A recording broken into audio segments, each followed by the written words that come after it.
Our president will start a war with Iran because he has absolutely no ability to negotiate. He's weak and he's ineffective. So the only way he figures that he's going to get reelected, and as sure as you're sitting there, is to start a war with Iran. Now, I'm more militant and more militaristic than the president. I believe in strength.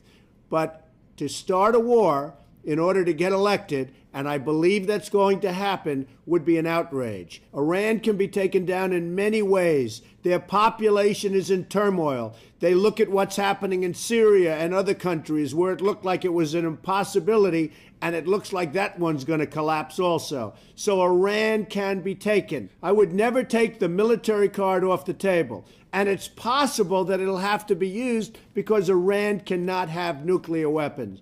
But you've got to exhaust other possibilities. And we're in a great position to do it.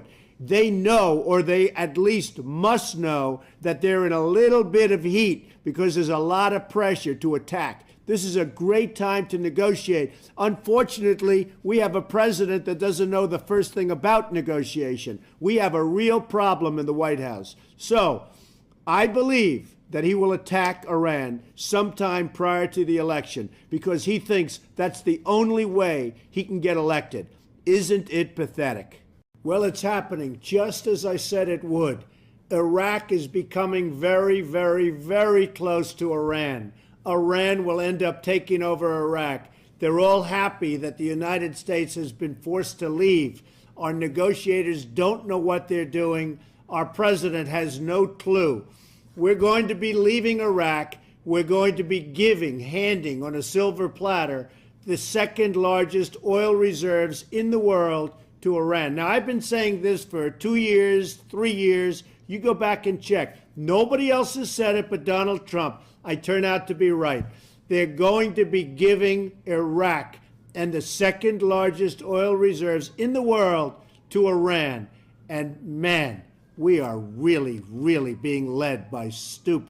So the reports are that we caught Gaddafi. Big deal. What do we get out of it? They have the oil. The rebels would have given us everything if we had some leader that knew how to negotiate. The rebels were being routed 4 months ago, absolutely routed by Gaddafi and his men. And you even see, even with all of our support and all of the support of NATO, which is essentially us, it was very hard to crack them. So here's what happens. We spend billions and billions and billions of dollars. We just absolutely blast the hell out of them. The rebels then go in, take over the place, and now if we ask for oil, they give us nothing. They'd say they're great rebels, they're great freedom fighters, we deserve nothing. If 4 months ago, when they were being routed and just beaten badly and ready to give up, if we would have said we want 50% of the oil, they would have said, absolutely, you have a deal, help us, please, you have a deal. What do we get? We get nothing. If Obama would have backed the people of Iran 2 years ago, when that country had a big, big problem and the protesters were really making headway, like he backs the protesters in the United States, as they call themselves, Occupy, we wouldn't have any problems right now in Iran. Believe me, that country would have been turned over so fast. Instead, he abandoned those people, and you know what the end result is, and Iran has only gotten stronger.